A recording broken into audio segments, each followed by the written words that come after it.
Hello, hello. C'est un live qui n'avait pas été prévu, mais j'aimerais faire un live pour les questions-réponses parce que j'ai reçu beaucoup de questions et donc j'aimerais répondre à vos questions. Je vais partager sur ma page personnelle. Donc, pour celles et ceux qui sont présents,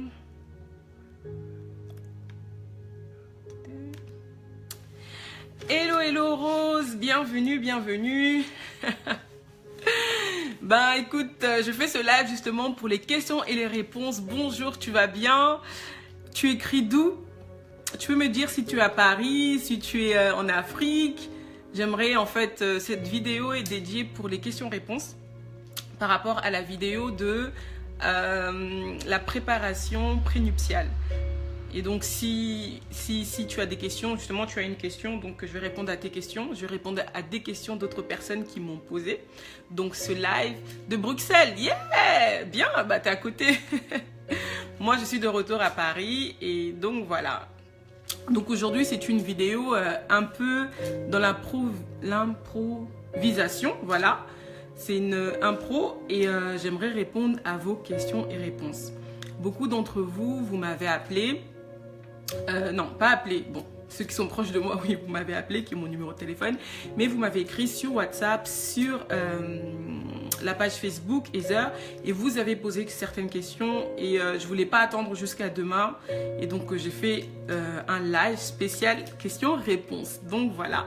C'était pas préparé, mais voilà, c'est quelque chose que je voulais vous consacrer et pouvoir répondre à vos questions. Voilà, pour pouvoir vous aider. Donc, on va attendre encore quelques temps, juste quelques temps pour pouvoir démarrer. Et voilà.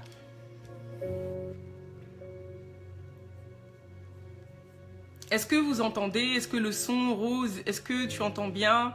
Hello, hello, Héritier! Merci de me soutenir! Oui, donnez des pouces, des cœurs, si vous pouvez m'encourager, comme ça je serai très encouragée, parce que c'est pas facile pour moi, peut-être que ça a l'air un peu facile, mais de parler devant un public comme ça, c'est pas évident, et donc je me laisse vraiment conduire par le Saint-Esprit. Merci pour les cœurs, Héritier, continuez à me donner des pouces et des cœurs, on va commencer d'ici quelques temps. Donc si vous pouvez commencer à partager, le son est bon, merci Diane. Hello Diane! Ok, très bien. Alors, nous allons commencer, parce que ça va être un live court et selon comment on sera conduit. Voilà, beaucoup d'entre vous, vous m'avez posé certaines questions par rapport à la préparation prénuptiale, par rapport à la vidéo que j'avais faite la dernière fois. Ah, merci Diane. Hey, coucou Jenny, tu vas bien? Ah, merci de m'honorer. Merci de m'honorer de votre présence pour cette vidéo. Et comme je le disais dès le début, vous l'avez vu dans le titre, c'est questions-réponses pour la vidéo préparation prénuptiale. Hello Prunelle, oh, tu vas bien? Donc voilà, on va commencer. Et voilà, la première question qui m'a été posée, j'ai reçu un message sur WhatsApp. La première question qui m'a été posée, c'est « Coucou Susanna, tu vas bien ?» J'ai vraiment été bénie par rapport à tes encouragements, ton enseignement, tes vidéos. « Hello, hello ma sista, tu vas bien ?» Tu es à Paris ou tu es toujours au Cameroun? Mais en tout cas, partagez la vidéo, comme ça, plusieurs d'entre vous pourront profiter de cette vidéo. Donc, je disais comme ça, j'ai reçu un message sur WhatsApp me disant, voilà, Susanna, je suis encouragée et tout, par rapport à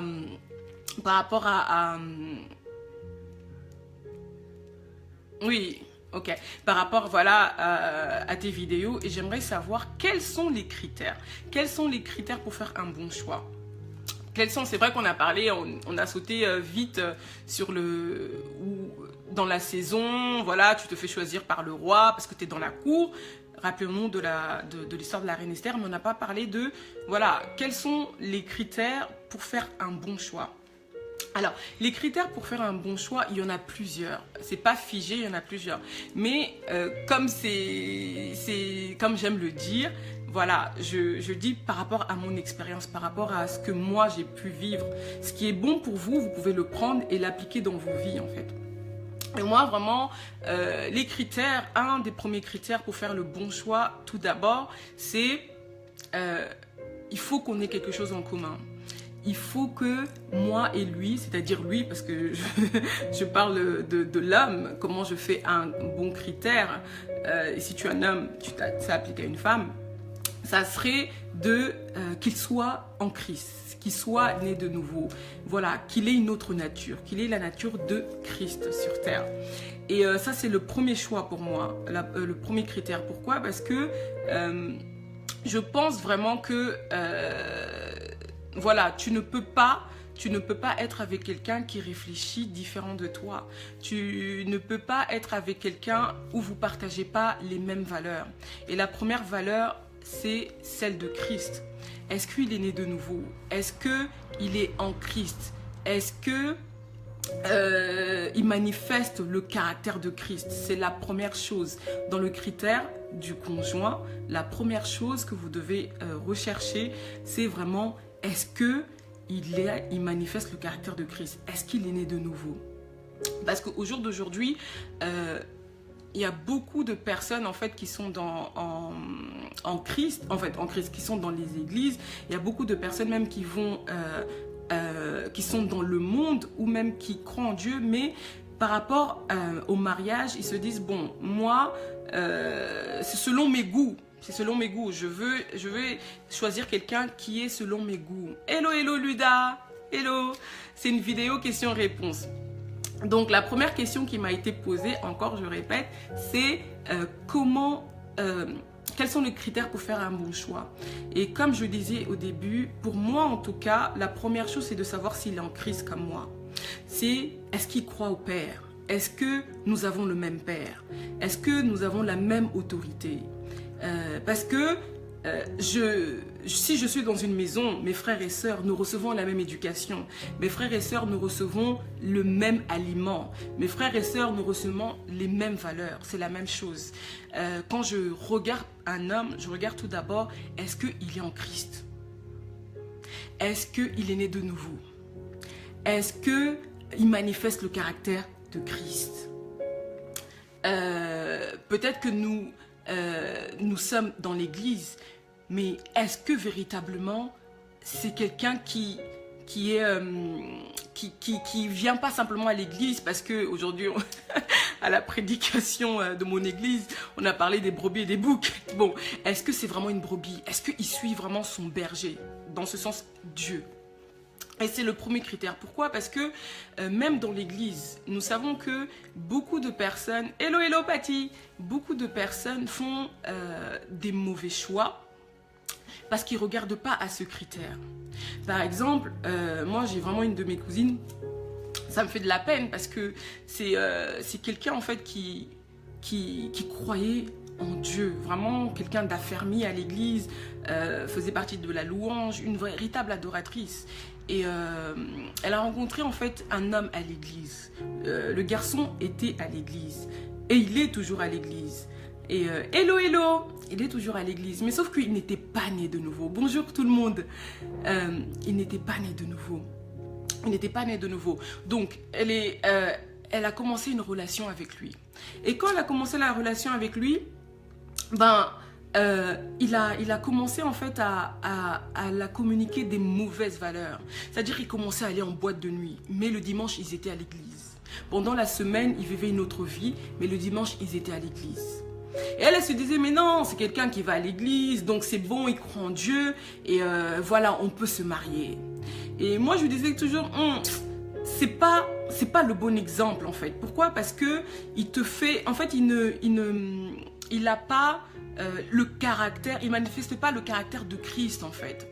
Pour lui en fait l'église est juste un refuge pour le dimanche. Pour lui l'église c'est juste pour paraître, pour peut-être laver sa conscience. Mais il ne vit pas une relation avec le Seigneur jour en jour. Parce que vraiment si on vit une relation avec le Seigneur chaque jour, il y a des choses que nous ne faisons pas. Donc, elle commençait à aller en boîte avec lui. Elle commençait en fait à avoir des fornications, en fait à faire l'amour avec lui. Et elle est tombée enceinte. Et quand elle est tombée enceinte, voilà, ils ont dû vivre ensemble, il n'avait pas encore marié, et il a commencé à la battre. Et cette petite, aujourd'hui, quand je regarde, je pleure. Je l'ai pris par la main, on prie, mais quand je regarde par sa vie, elle me dit, mais regarde, moi qui est partie à l'étranger pour me former, moi qui me suis diplômée, et il veut pas que je travaille, parce que pour lui, en fait, un boulot, c'est juste, voilà, va travailler à McDo, c'est moi qui vais travailler, mais toi, reste à la maison. Tout ça parce que ils n'avaient pas les mêmes valeurs. Elle disait, mais non, moi, j'ai quand même eu un diplôme, je dois travailler. Lui disait, non, tu dois pas travailler. Elle disait, mais voilà, mais cet homme-là, je l'ai rencontré à l'église. Je dis, ouais, tu l'as rencontré à l'église, mais il n'était pas né de nouveau. Cet homme, en fait, allait à l'église par rituel, par tradition.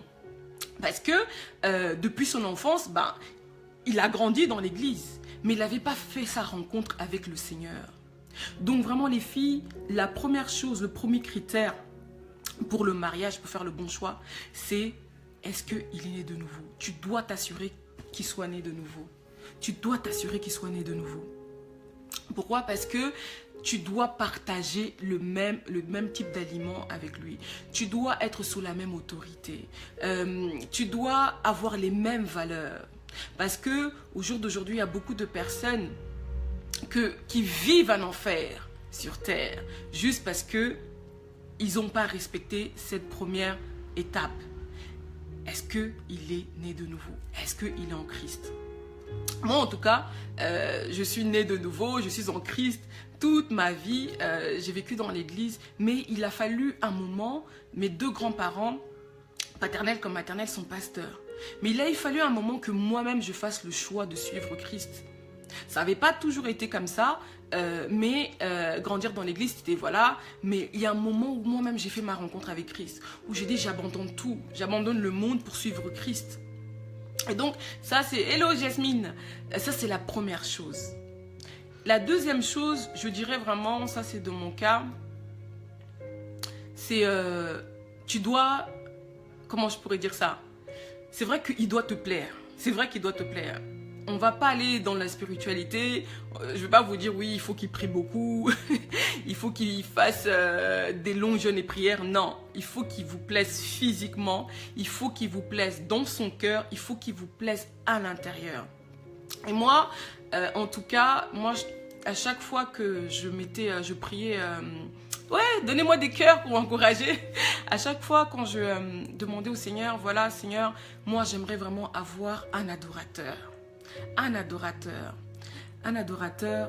avec moi. Pourquoi? Parce que je sais qu'une personne qui adore le Seigneur est une personne en fait qui est close, qui est près du Seigneur, qui a son cœur disposé pour le Seigneur. Est une personne en fait que quand les choses quand vous allez bien, quand vous n'allez pas bien, c'est quelqu'un qui va prêter attention au Seigneur. Et comme je disais, il faut qu'il vous plaise, à l'extérieur comme à l'intérieur. Et quand je vous disais son cœur, pour moi, c'est très important. Pourquoi? Parce que moi, j'étais exposée à des valeurs de générosité. Comme j'ai grandi dans l'église, comme je vous ai dit, voilà, on faisait beaucoup de donations, on faisait beaucoup de charité. Et moi, je recherche vraiment le cœur de la personne. Est-ce qu'il est généreux? Est-ce qu'il donne? Est-ce qu'il va vers les autres? Est-ce qu'il pourrait en fait se priver pour donner? Ça, c'est très important pour moi. Toujours à l'intérieur. Est-ce que c'est un adorateur? Est-ce qu'il prend le temps avec le Seigneur? Et qu'est-ce qui me plaît aussi pour parler de l'extérieur? C'est son physique. Les filles, c'est très important que la personne de votre choix vous plaise dans le physique. Si vous êtes de personnes, voilà, il y a des personnes voilà, qui sont un peu plus européens, il y a des personnes qui sont plus africains, asiatiques, peu importe, ça ce sont des préférences, vous avez tous le droit d'avoir des préférences. Avant, moi j'étais quelqu'un qui aimait que les blancs. Pour celles qui vont suivre mon live, elles savent toutes que moi j'aimais que les blancs. Pourquoi? Parce que c'était dans l'environnement où j'étais. l'environnement où j'étais, mes parents m'ont mis en Afrique, ils m'avaient mis dans des écoles des expatriés, et forcément il n'y avait que des blancs. Et donc moi je faisais que mes amitiés avec les blancs. Et quand je grandissais, moi je disais je devrais épouser un blanc. Mais ça c'est par rapport à mon environnement. Et c'était une préférence, mais pas un requis, mais c'était une préférence. Donc tu dois t'assurer qu'il te plaise physiquement, c'est-à-dire ses yeux, c'est-à-dire sa taille, sa beauté extérieure. Parce que tu vas passer le temps toute ta vie avec lui.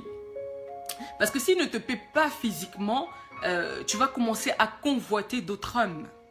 Pour les frères, vous allez commencer, les hommes, vous allez commencer à convoiter d'autres femmes. Moi, ça m'est déjà arrivé quand j'étais encore étudiante aux États-Unis. Il y avait un homme qui me faisait la cour. Mais le gars, franchement, il était tout, vraiment un CEO. Il avait, voilà, la voiture, il avait le travail.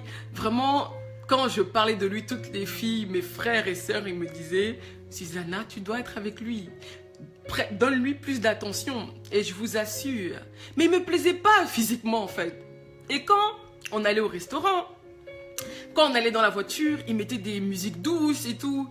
Et moi, j'étais là dans la voiture avec lui, mais en fait, je pensais à un autre homme. Je disais, mais franchement, si, avec toute la voiture, avec toute l'ambiance, il pouvait juste changer sa tête et mettre la tête de quelqu'un d'autre, moi, ça m'irait.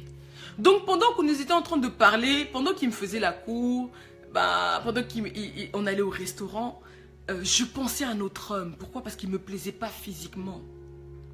Donc, il est très important que l'homme, le deuxième critère, moi je dirais vraiment qu'il vous plaise physiquement, qu'il puisse en fait voilà, vous plaire physiquement, c'est l'extérieur, et il faut qu'il vous plaise à l'intérieur, comme je vous ai dit, qui est son cœur, qui est par rapport à ses valeurs, qui est dans la générosité. Vous vous connaissez, vous savez d'où vous venez, vous savez ce que vous avez besoin, ce que vous aimez dans un homme. Donc regardez à l'intérieur et regardez aussi le côté extérieur. Un autre critère en fait aussi pour faire le bon choix, moi j'aime vraiment dire voilà, il faut que, en fait il faut qu'il t'aime, c'est-à-dire il faut qu'il t'accepte comme toi tu es. Oui, on ne se marie pas avec un esprit, c'est clair. En tout cas, on est tous esprits, mais on se marie avec une personne physique, c'est-à-dire, vous voyez la personne, c'est-à-dire la chair, vous voyez la peau. Donc, il faut que cette personne vous plaise. Et comme je vous ai dit, moi, vraiment, le troisième critère, ce serait que il vous aime comme vous êtes. Comme vous êtes. Parce que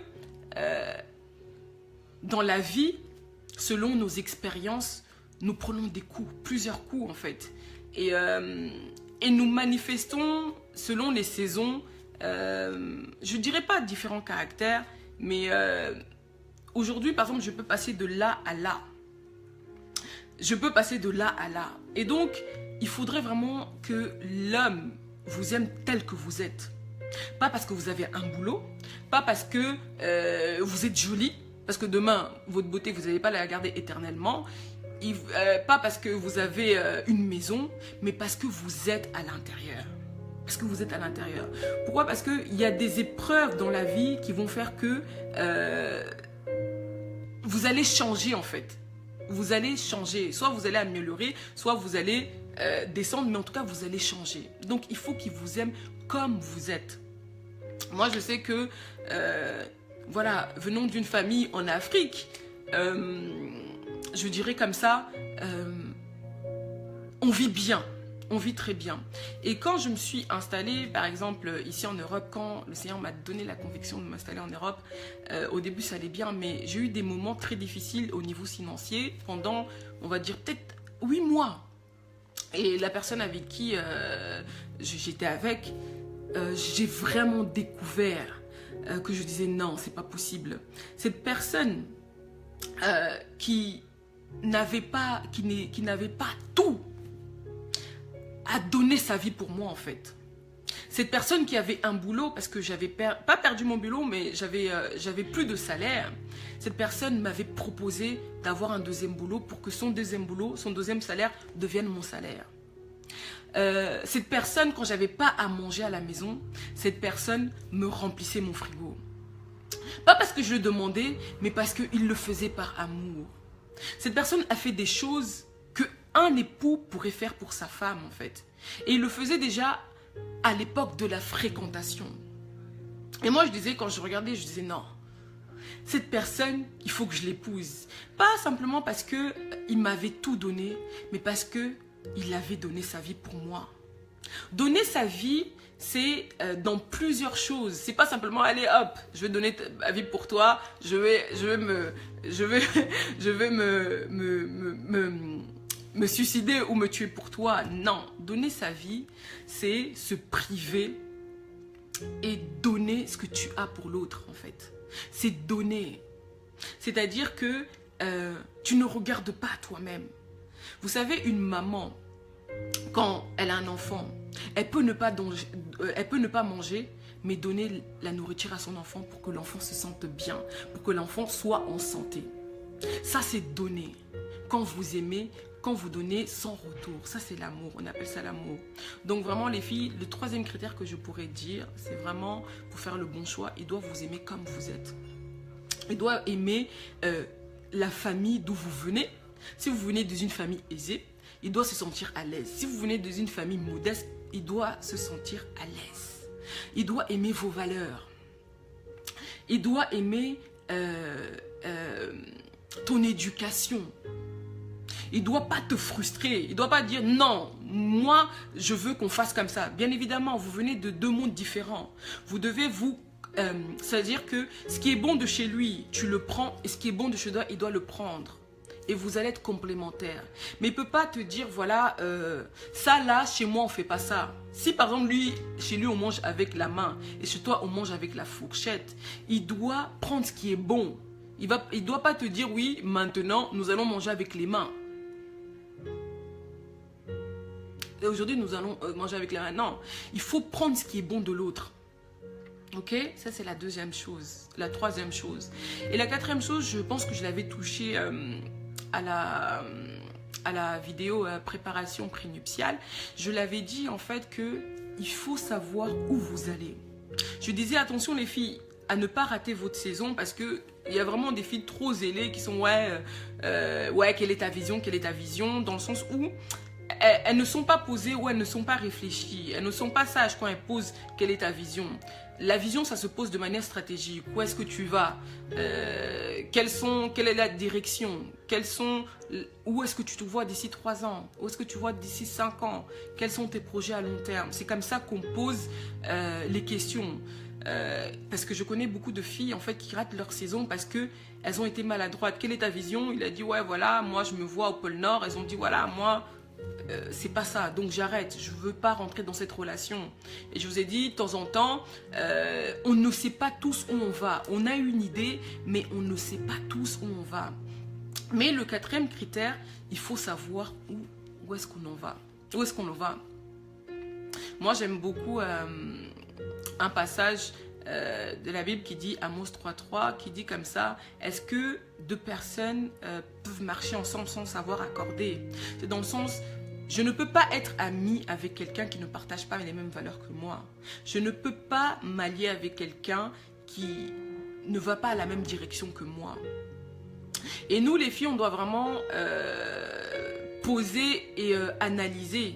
Pourquoi? Parce que nous sommes femmes et nous allons rentrer dans un mariage et c'est l'homme qui est l'autorité. Nous mettons en dessous de l'autorité d'un homme en fait, sous la couverture d'un homme.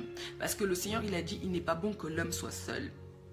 Il quittera son père et sa mère pour s'unir, ils deviendront un. Et l'homme, c'est lui qui est le repère, c'est lui qui donne la vision. L'homme c'est la tête, la femme c'est le cou. La femme, elle conseille. Elle va dire tourne à gauche, c'est le cou qui tourne. Tourne à droite, mais qui voit, c'est l'homme. C'est lui qui a la vision. Assure-toi que vos visions, en tout cas, elles sont complémentaires. Peut-être qu'elles ne sont pas les mêmes, c'est-à-dire, peut-être qu'elles ne sont pas les mêmes, mais elles sont complémentaires. Parce qu'une vision peut changer avec le temps. Je vous donne un exemple. Par exemple, comment je pourrais dire ça? McDonald's, sa vision était simplement de faire des hamburgers. Et puis, c'était juste la vente des hamburgers. Mais après, avec le temps, McDonald's n'a pas simplement vendu des hamburgers. Il a commencé à vendre des hamburgers limités, en fait, d'édition limitée. Il a commencé à faire emporter. Il a commencé en fait à... La vision avant, c'était simplement, voilà, la vision avant, tu allais à McDonald's, tu te déplaçais, tu faisais la commande. Ça, c'était la première vision. Mais la vision, elle peut se réécrire. Et McDonald's, seconde étape, a dit, voilà, maintenant, au lieu que les personnes viennent commander sur place, on va les faciliter la tâche. Ils vont maintenant commander en ligne, ils vont simplement venir chercher. Ça, la vision a évolué. La troisième fois, maintenant je ne sais pas si en France on le fait, mais aux États-Unis on le fait. Tu peux commander McDonald's. Tu es chez toi, ils te livrent le McDonald's. Ça c'est une troisième étape. Mais la vision initiale de McDonald's n'était pas celle-ci. La vision de McDonald's c'était simplement, voilà, on va vendre des hamburgers à McDonald's. Mais la vision a changé, a augmenté avec le temps. Et la technologie c'est la même chose. Dans le couple, c'est pas parce que quelqu'un vous dit, voilà, moi... Il doit avoir en fait un socle, une base. Voilà, ma vision c'est être missionnaire. On sait que être missionnaire, par exemple, c'est tu vas bouger partout. Donc tu pourras peut-être pas être attaché à un seul lieu. Donc si un homme vous dit, ouais, ma vision elle est visionnaire, elle est missionnaire, et que, voilà, il vous dit par exemple, ouais, je suis appelé peut-être au pôle Nord, et que tu dis, ouais, mais il est missionnaire, ok, j'accepte, mais je veux pas aller au pôle Nord. Si il est missionnaire, forcément, il va se déplacer. Forcément, il ne sera pas dans un seul endroit. Et donc, pour ça, il faut vraiment vous assurer que vous marchez ensemble. Et il faut s'assurer que vos visions sont complémentaires. Il peut te dire que voilà, moi, j'ai la vision de missionnaire. Et toi, tu te dis, moi, j'aime bien enseigner. Moi, j'aime bien étirer les gens. Ça va se complémenter, en fait. Parce que pendant qu'il fait la vision, tu le soutiens. Tu vas aussi prendre soin des personnes. Il faut que vos visions soient complémentaires. Parce qu'une vision, pourquoi on dit écrivez votre vision? Il faut l'écrire.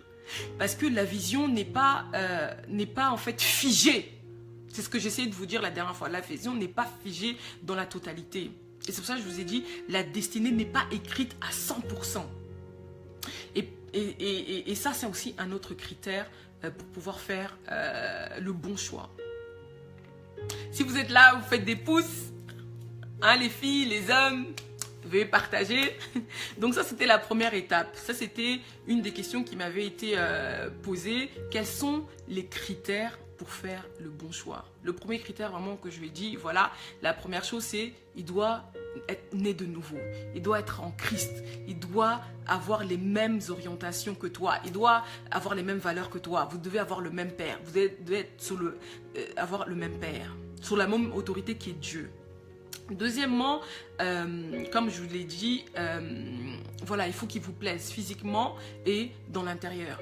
C'est-à-dire physiquement, est-ce qu'il te plaît? Est-ce qu'il est beau gars pour toi? Est-ce que c'est le type d'homme que tu aimes? À l'intérieur, ses valeurs. Est-ce que c'est quelqu'un de généreux? Je vais citer par rapport à moi, parce que moi j'ai grandi dans la générosité. Hello Mila, ok. Et donc voilà, c'est par rapport à son intérieur et à son extérieur. La troisième, il faut qu'il vous aime comme vous êtes. La quatrième, j'ai parlé de la vision. Vous devez savoir là où vous allez. Est-ce que vous allez au même endroit? Est-ce que vos visions sont complémentaires? Ça, c'était la première question qu'on m'avait posée. La deuxième question m'a posé comme ça. Mais si on s'aime, pourquoi ne pas faire l'amour? Coucou Malison, pourquoi ne pas faire l'amour? Si on s'aime, pourquoi on ne peut pas coucher ensemble? Parce que quand on a des rapports sexuels, on est ensemble, on est dans l'intimité, vraiment c'est fort. Si tu n'es pas marié, si tu es dans la fréquentation, dans l'observation, ne couche pas. Hello, hello, ne couche pas. Vraiment, je encourage à toutes les filles de ne pas faire ça. Si tu le fais au jour d'aujourd'hui, après ce que je veux te dire, je pense que tu ne voudras plus offrir ton corps à quelqu'un qui ne t'a pas honoré vis-à-vis de tes parents, s'ils sont en vie, ou vis-à-vis de ta famille. Pourquoi? Parce que, en fait, moi j'ai grandi dans l'église et même dans l'église, il y avait des personnes qui avaient des rapports sexuels. Mais j'ai dû avoir, en fait, cette rencontre personnelle avec le Seigneur. Parce qu'on disait, ouais, il ne faut pas coucher ensemble. Mais personne ne nous expliquait pourquoi il ne fallait pas avoir des rapports sexuels avec quelqu'un qui n'est pas ton époux. Et un jour, le Seigneur m'a expliqué comme ça. Susanna, le rapport sexuel, c'est une forme d'adoration. Le rapport sexuel, c'est une forme d'adoration. Et cette forme d'adoration, elle est dédiée qu'à moi. Donc, si tu n'es pas marié, tu es sous l'autorité de Dieu. Tu n'es pas marié, tu es sous l'autorité de ton père. Le Seigneur, il a dit, voilà, il n'est pas bon que l'homme soit seul. Non, l'homme quittera son père et sa mère. Il n'a pas dit quittera sa maison. Il a dit son père et sa mère. C'est-à-dire, il va quitter son père, c'est-à-dire sous l'autorité de son père, pour s'attacher à la femme ou à l'homme, l'homme qui va devenir l'autorité de la femme. Ils seront une seule chair. Ça, c'est le mariage. C'est au moment du mariage où ils vont être un. Parce que quand vous associez à un homme qui n'est pas votre homme, quand vous avez des relations sexuelles avec quelqu'un qui ne vous a pas honoré, dont vous ne portez pas le nom de famille, vous êtes dans l'adultère. Vous êtes dans l'adultère vis-à-vis de qui? De Dieu. Vous êtes dans l'idolâtrie vis-à-vis de qui? De Dieu. Le mot adultère, ça veut dire que tu fais quelque chose avec quelqu'un qui ne t'appartient pas. C'est pour ça que quand on dit, voilà, elle me trompe, elle est dans l'adultère. Il me trompe, il est dans l'adultère. Ça veut dire qu'il est en intimité avec quelqu'un qui ne lui appartient pas. C'est l'adultère. Et c'est la même chose. Si tu n'es pas marié, si tu n'es pas marié et que tu es dans la fornication et que tu es que tu as des rapports sexuels avec quelqu'un qui n'est pas ton mari, qui ne t'a pas honoré devant les hommes, devant Dieu, devant toute la famille, ça veut dire en fait que tu offres ta nudité à quelqu'un d'autre et tu offres ton adoration à quelqu'un d'autre. Tu es en intimité. Ça veut dire qu'il y a des liens en fait, vous échangez vos liens. Ça veut dire tout ce qui est à lui devient à toi, tout ce qui est à toi devient à lui. Et vous n'avez pas de couverture qui vous couvre. Pour Dieu, lui, ça, c'est pas bon. Il prend pas plaisir à ça. Parce qu'il dit, cette adoration qu'elle donne à cet homme, c'est moi qui dois la recevoir. C'est moi qui dois la recevoir. Et notre Dieu est un Dieu jaloux. Et donc, c'est pour ça, quand on est dans la fornication, nous ne sommes pas, en fait, nous commettons un péché. Parce que, nous sommes adultères vis-à-vis de Dieu. Deux, nous sommes dans l'idolâtrie. Parce que nous adorons un autre homme. Si vous êtes marié et que vous êtes marié et que vous êtes dans les rapports sexuels, Dieu prend plaisir à ça. Oui, il y a une transaction, des liens, les maladies, tout ce que l'autre porte, tu commences à porter. C'est pour ça les femmes qui vont avec des hommes mariés, qui couchent avec des hommes mariés, les pleurs de la femme mariée, les choses qu'elle dit, l'amante ou la personne qui couche avec son mari reçoit. La parole, les larmes d'une femme qui est mariée et qui parle par rapport à sa maîtresse. Sa maîtresse, en fait, est dans la malédiction. J'ai connu des cas comme ça. Elles sont des jeunes filles toutes belles. Surtout de là, je viens. L'Angola, c'est vraiment un pays très joli. Vraiment, les filles, elles sont très jolies de toutes les couleurs. On a eu vraiment le métissage à gogo avec ceux qui nous ont colonisés.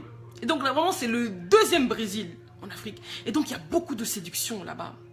Et vraiment, les filles, elles s'approchent, elles sont avec les hommes mariés.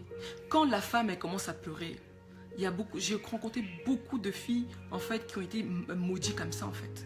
Elles ont été maudites juste à cause de ça. Elles ont perdu leur travail. Elles ont attrapé des maladies. Oui, le sida. Elles ont, en fait, comment je pourrais dire ça?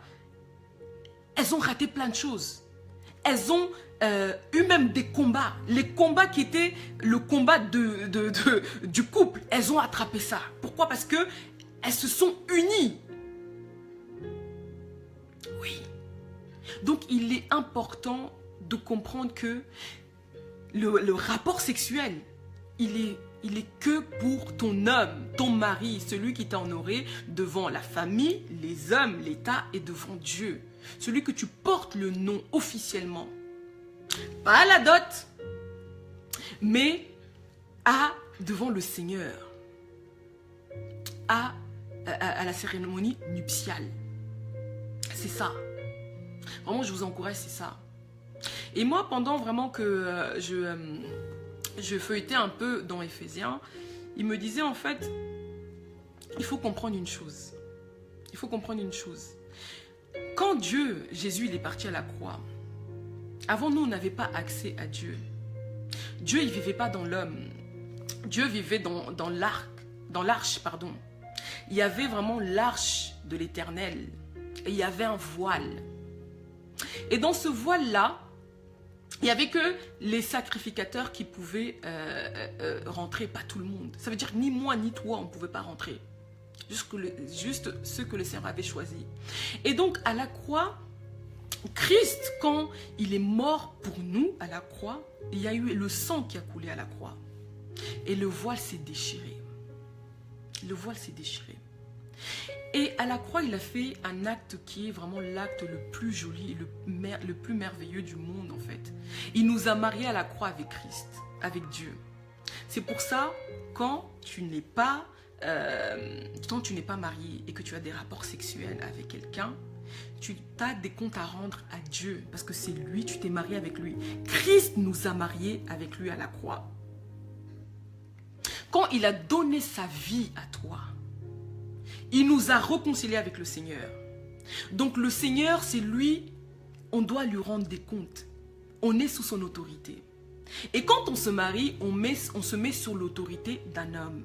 Voilà pourquoi quand on se marie, on est accompagné de notre papa, s'il en vit, ou on est accompagné d'un autre oncle, ou d'un homme qui représente quelqu'un de proche. Et quand nous avançons vers l'autel, vers la chair, il y a un échange divin qui se fait. Cet échange-là, tu vas sous l'autorité de ton mari et ton papa te laisse. Et donc, si tu n'es pas dans le mariage et que tu es dans la fornication, tu as un compte à rendre et ce compte à rendre, tu le rends à Dieu. Et quand tu es en intimité avec quelqu'un qui n'est pas ton mari, le Seigneur te regarde et dit, ma fille, tu es en adultère avec moi. C'est moi que tu es en train de tromper. Tu es en adoration avec quelqu'un d'autre. Cette adoration n'est pas pour toi parce que il n'y a pas d'autre homme qui a pris l'autorité sur toi. Je suis toujours sous ton autorité. Et le sang qui a coulé à la croix, qui est Christ, qui a coulé à la croix, c'est le même sang. Vous voyez quand vous êtes marié et que vous rentrez en intimité avec votre mari et que vous êtes déviergé, ce sang-là, c'est le même sang qui a coulé à la croix et c'est le sang aussi qui coule en toi. Et donc, il y a une fusion. Et ce sang-là doit couler vraiment dans le mariage.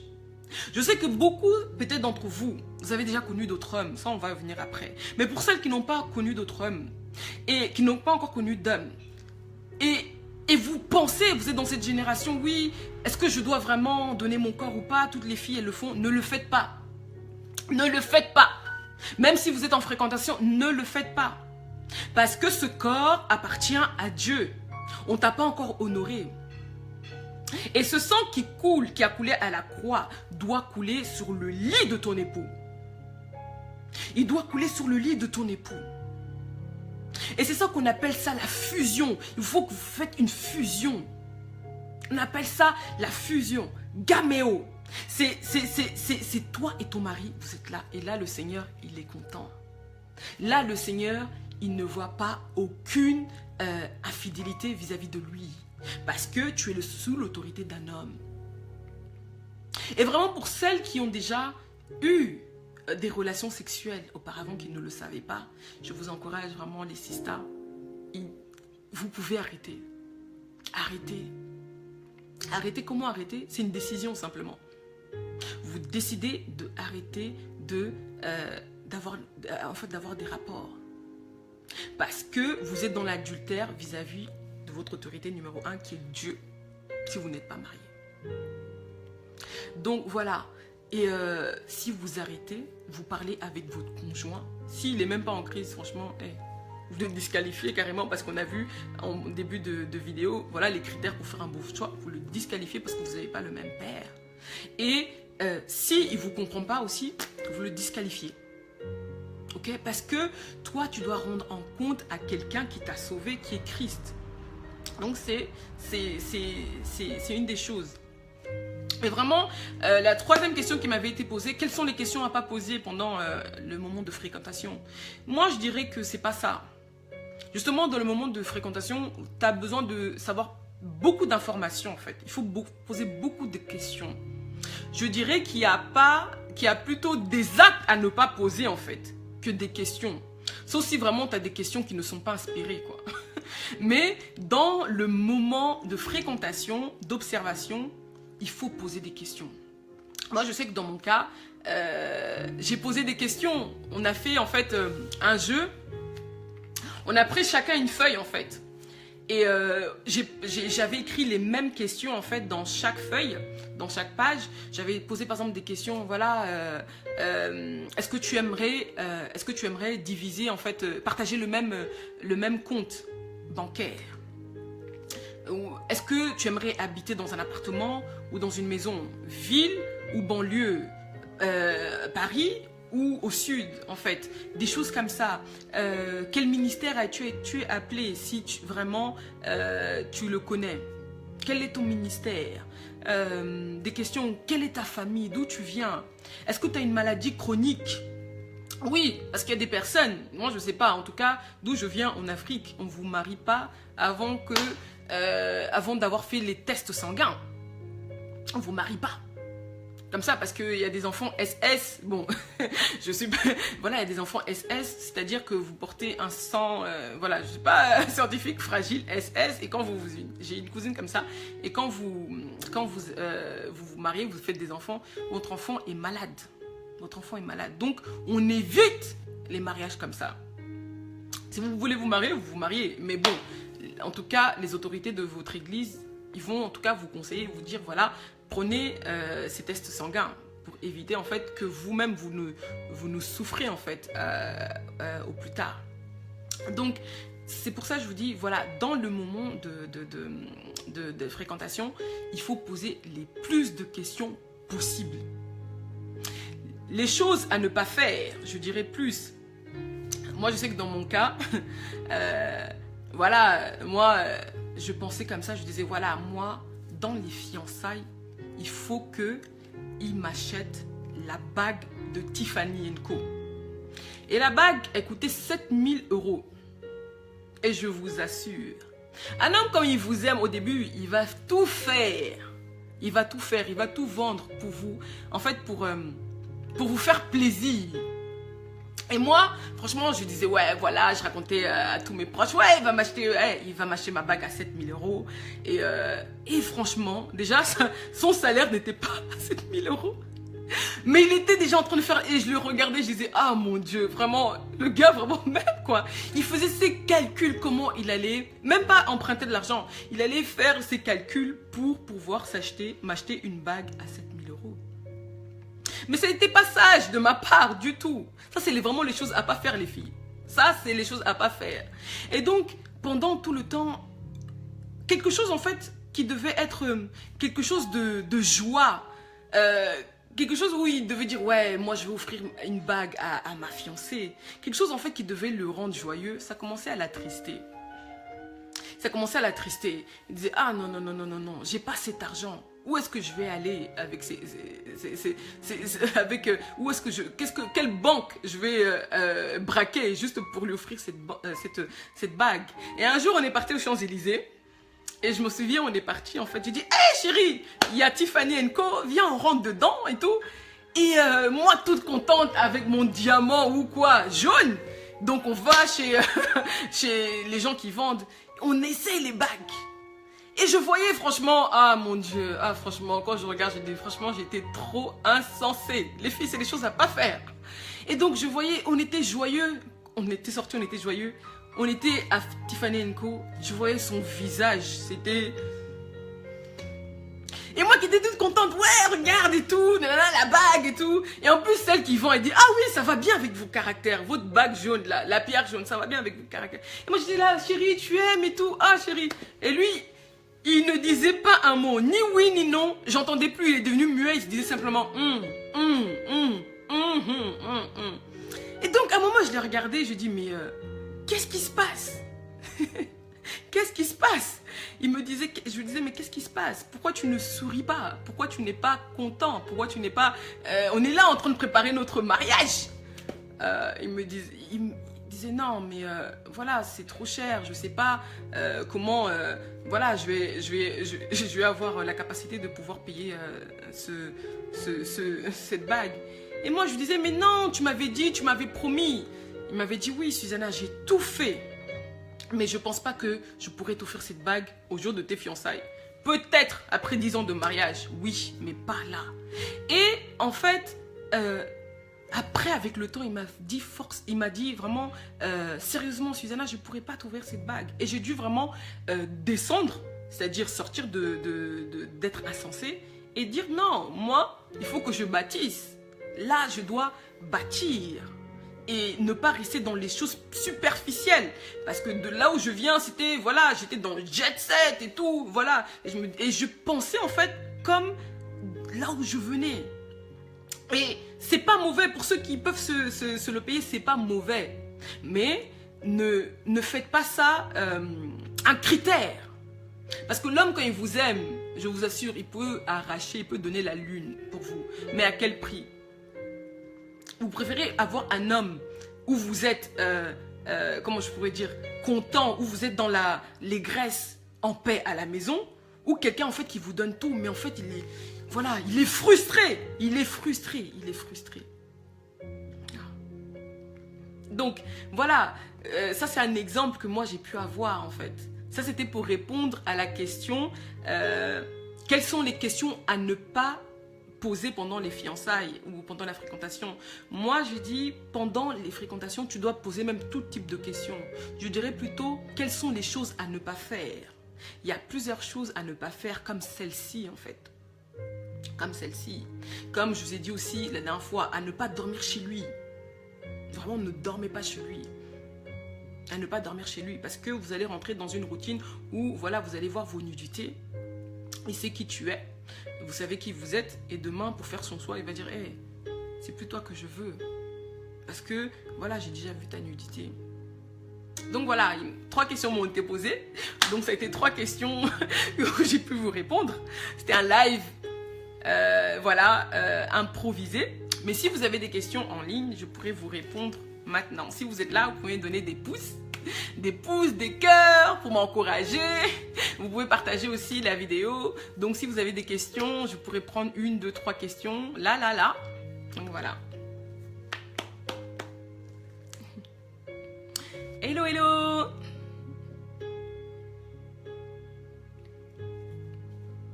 Oui, dès que l'homme te voit, il te veut plus. Donc si tu es chez lui, voilà, si tu dors chez lui, il va commencer à exiger des choses. Il va commencer à exiger des choses qu'un homme exige à une femme.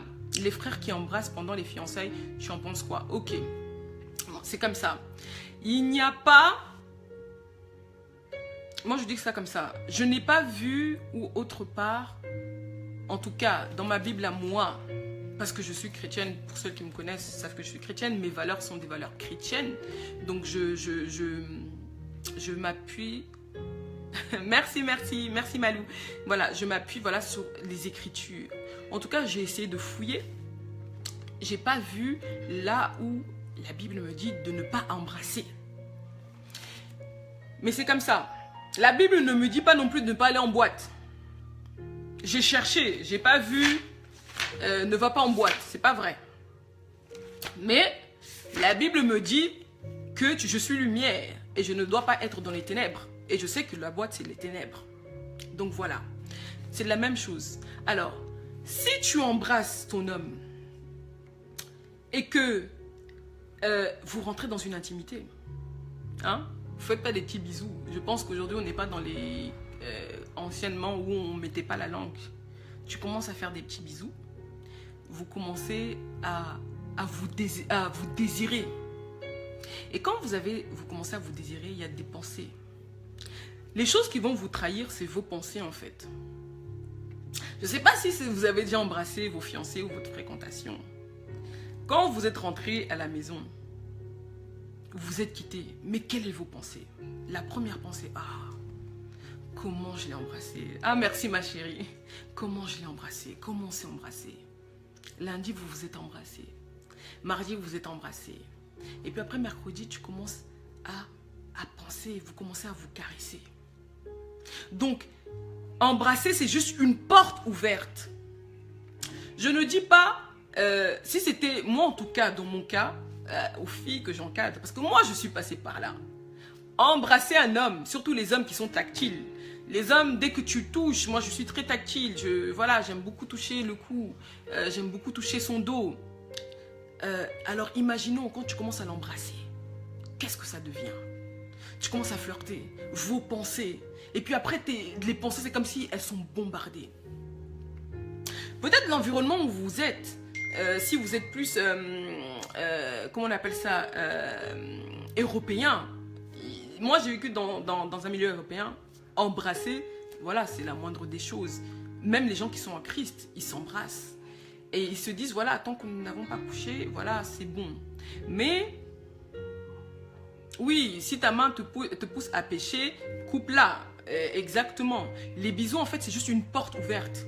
Donc, si tu ne veux pas laisser de porte ouverte, de mon cas, n'embrasse pas. N'embrasse pas. Parce que c'est les bisous qui vont ramener à la tentation, c'est les bisous qui vont ramener aux caresses, c'est les bisous qui vont te ramener plus loin en fait. Oui, Rose, n'embrasse pas avant l'heure, avant le jour de la chair. Oui, ne le fais pas. Vraiment, moi je conseille vraiment à moi-même de...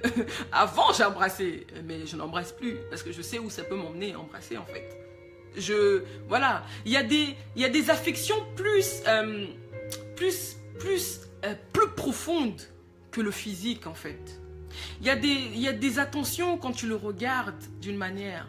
Le fait de lui toucher la joue, de le caresser, le fait de lui tenir la main, ce sont des attentions en fait, les petits moments où vous rigolez, où vous vous regardez, où vous chamaillez. Ce sont des choses encore plus profondes qui vous rapprochent, qui sont même plus profondes que les baisers en fait. Tu peux créer une intimité avec lui. Tu n'as pas forcément besoin en fait de t'embrasser ou de coucher en fait. Et je vous assure, si vous êtes en fréquentation, je vous assure, le toucher, rien que sa joue, le toucher, rien que son dos, sa main, ce sont des actes d'amour qui sont encore plus dans la profondeur. Vous allez voir, les gens en fait... Est-ce que c'est possible d'être dans la période de fréquentation avec une personne et ressentir de l'amour envers une autre personne? Comment réagir à cette situation? Aïe! Déjà, qu'est-ce que tu définis l'amour? Parce qu'en tout cas, moi, je sais que l'amour ne vient pas du jour au lendemain. Je connais les sentiments. L'amour, du jour au lendemain, il faut que tu apprennes à aimer la personne. Et je pense que si tu es dans ce cas-là, il y a au moins quelqu'un où tu es plus proche. La personne que tu aimes, ça doit être quelqu'un de très intime à toi. Ça doit peut-être aussi ton ami, quelqu'un qui est dans ton environnement. Parce que moi j'aime dire comme ça, l'amitié est la racine de l'amour. L'amitié est la racine de l'amour. Dans l'amitié, tu peux avoir de la... En fait, ton amour, tu peux en fait avoir de... Ah, l'amitié est la racine de l'amour. Je veux dire ça comme ça. Et si tu es en fréquentation avec quelqu'un et que tu as... Un frère qui m'a dit qu'il l'embrasse. Ok, bon. Pour les embrassades, on a déjà vu. Franchement, pour ceux qui veulent s'embrasser, qu'ils s'embrassent. Mais moi, en tout cas, je conseille à ne pas embrasser. Parce que, voilà, à ne pas embrasser. Parce que quand tu embrasses, voilà, tu laisses des portes ouvertes. Tu as d'autres types d'affections qui sont plus profondes que d'embrasser. C'est-à-dire, voilà, lui caresser la joue. Ou voilà, lui parler avec douceur. Des petites complicités comme ça qui font que, voilà, vous êtes plus dans la profondeur. Maintenant, si tu es en fréquentation avec quelqu'un et que tu aimes quelqu'un d'autre, déjà, il y a un problème. La Bible dit, voilà, que tu ne peux pas aimer deux maîtres. Soit tu vas en haïr un, et tu vas en chérir un, tu vas en haïr, enfin, soit tu vas en haïr un, et soit tu vas en chérir un autre. Les deux ne seront jamais à la même dimension. Donc là, c'est déjà un désordre. Ça veut dire que tu es avec quelqu'un pour une partie, et tu aimes l'autre personne pour une autre partie. Si c'est comme ça, franchement, moi, je conseille d'arrêter la relation. D'arrêter la relation et de voir véritablement au plus profond de toi. Pourquoi tu en aimes un? Et pourquoi en fait tu aimes les deux? Moi, ça m'est arrivé d'être dans cette situation-là. D'aimer deux personnes à la fois. En fait, je pensais que j'aimais deux personnes à la fois. Mais j'étais tellement confuse. Je pouvais prier, mais c'était vraiment plus profond de moi. Je ne savais pas comment faire le choix. Pourquoi? Parce qu'en fait, ma chair, c'est-à-dire ma chair, mes émotions aimaient un. Comment moi j'ai toujours vu l'homme pour moi? Et il y en avait un que j'aimais par rapport à son cœur. Peu importe ce qu'il faisait, j'aimais vraiment cette personne par rapport à son cœur. Il y en avait un que j'aimais par rapport à ma chair, par rapport à mes cinq sens, ce que je voyais. Je voyais le gars, il était trop beau, le gars, voilà, il sait où il va. Le gars, ouais, il a un bête de boulot, ouais, il sait, voilà, avec lui, voilà, on sera vraiment le couple, fire, powerful. Et l'autre, je le regardais, je disais, lui, j'aime son cœur. Je l'aime aussi, mais il lui manque encore de l'assurance pour un homme. Il lui manque encore la maturité. Et donc, j'aimais deux hommes et je pensais que le meilleur pour moi était celui en fait que j'aimais avec mes yeux. Et j'ai dû faire un choix. J'ai dû rester vraiment un temps où j'ai dû me battre contre moi-même et dire que non, je choisis celui qui va donner sa vie pour moi.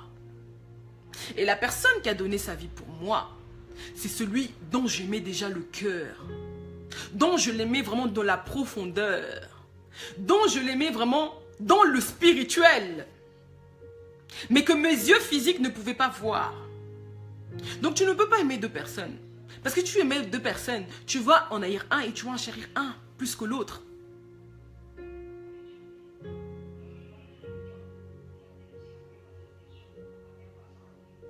Oui, mais c'est pas possible.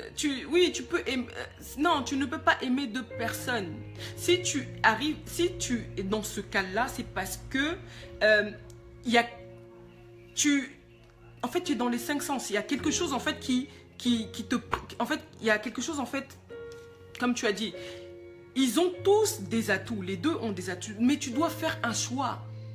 Tu dois faire un choix. Ce qui est bon pour toi. Tu dois faire un choix.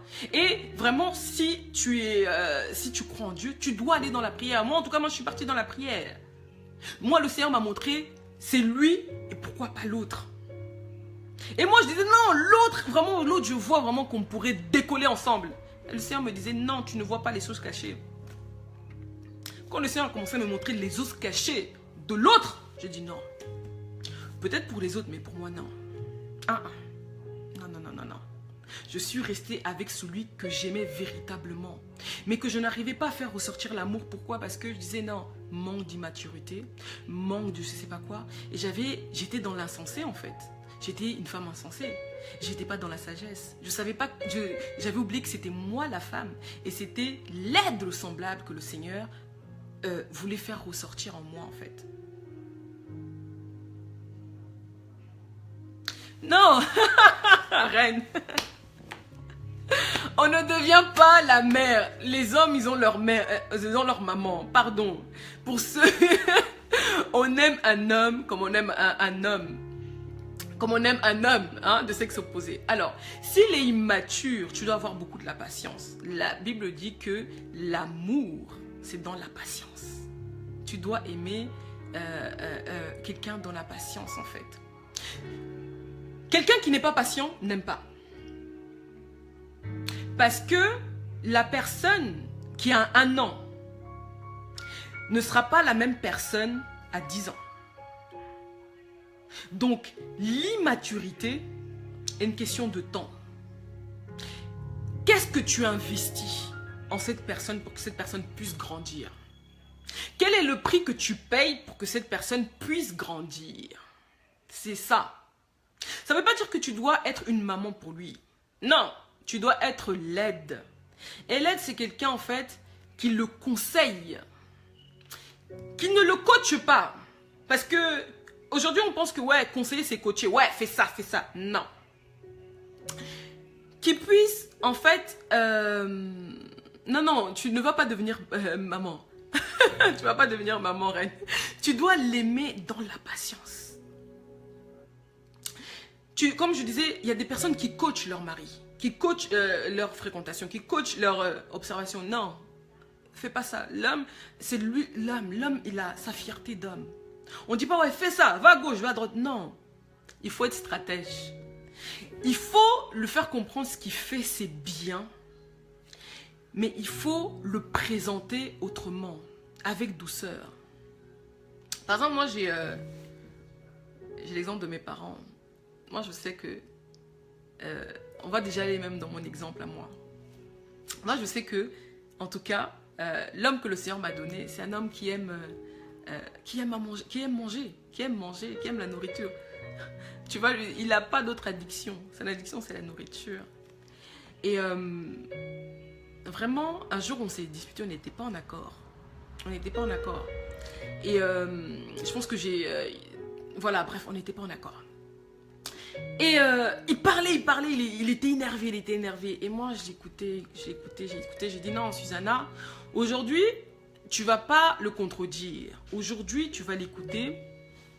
Et aujourd'hui, au lieu de parler, en fait, de lui répondre, tu vas agir avec la sagesse. Donc, il a parlé. Quand il a terminé de parler, je regardais, il était l'heure de manger. Je lui ai dit, est-ce que tu veux que je te sers? Lui-même, il m'a regardé, il m'a dit, c'est un piège ou quoi? La fille, on vient de se disputer, on vient de se chamailler. Elle me demande, est-ce que tu veux que je te sers? Et donc, il m'a fait comme ça. Mais la tête, genre, est-ce que tu veux que je te sers? Il voulait même pas dire oui ou non. Mais comme il aime la nourriture, il a fait oui, comme un enfant. Et je l'ai servi et on a mangé ensemble. Après manger ensemble, parce qu'avant de la dispute, on devait aller au cinéma. Il a dit, ouais, je ne veux plus aller au cinéma. Donc, il a mangé. Après manger, il m'a donné ce que je voulais. On est sortis. On est parti au cinéma. Il m'a dit, ouais, je te demande pardon. Je me suis emportée. Parce que j'ai agi dans la sagesse. Tu le fais grandir. Et puis après, c'est là où, quand il te dit, ouais, je me suis emportée. Et c'est là, en fait, tu rentres en action. Je lui dis, tu sais, tu peux dire des choses, mais doucement. Tu n'as pas besoin de me blesser.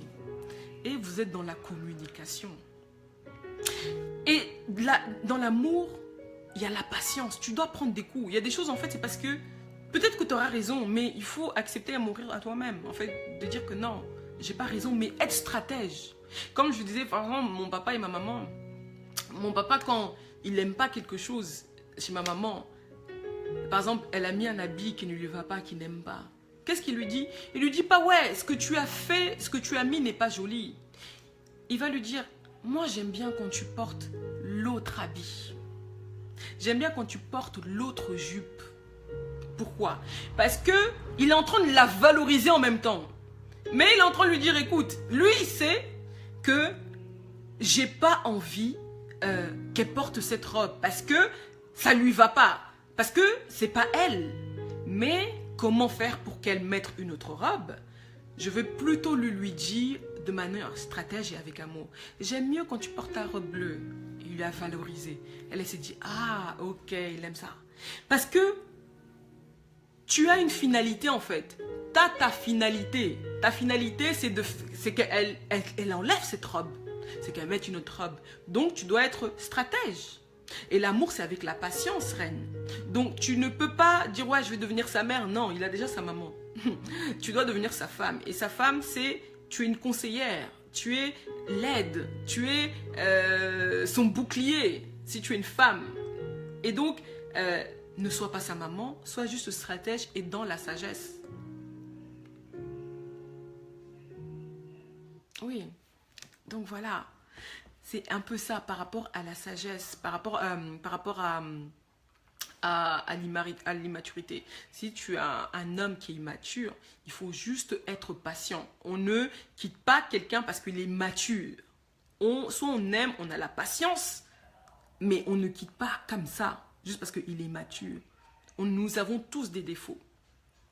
Et si les hommes pouvaient nous quitter parce que nous avons des défauts, on serait même peut-être les premières. Parce que on est appelé à être des femmes sages, mais beaucoup d'entre nous, avant d'arriver à la sagesse, on a été des insensés. Est-ce que vous êtes d'accord? Si vous êtes là, des petits pouces. Des petits pouces.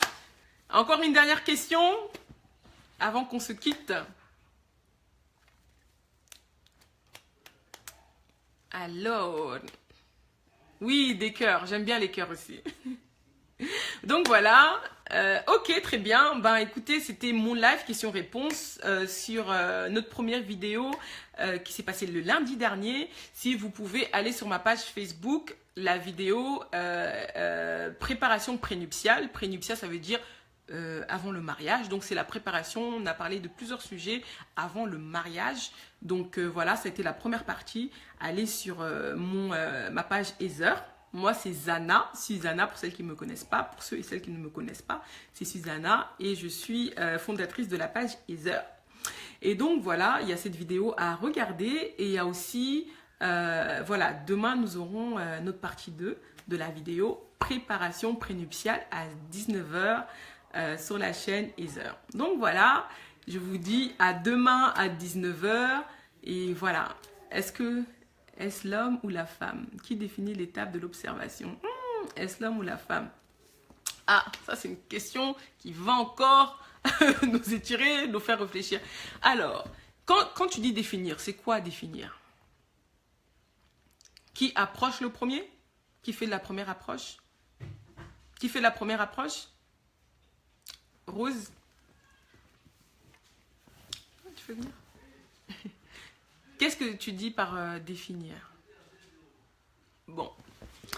Sinon, on en parle après. On parle après, on en parlera demain. Parce que là, je pense que l'heure est arrivée. J'ai un autre rendez-vous. Et voilà. Alors, à demain à 19 h à la page Heather. Et je vais partager cette vidéo. Et pour celles qui n'ont pas encore regardé, pour la partie 2, essayez de comprendre en tout cas la partie numéro 1. C'est sur la page Heather. À demain. Bye. Ciao. Je répondrai demain, Rose. Bisous.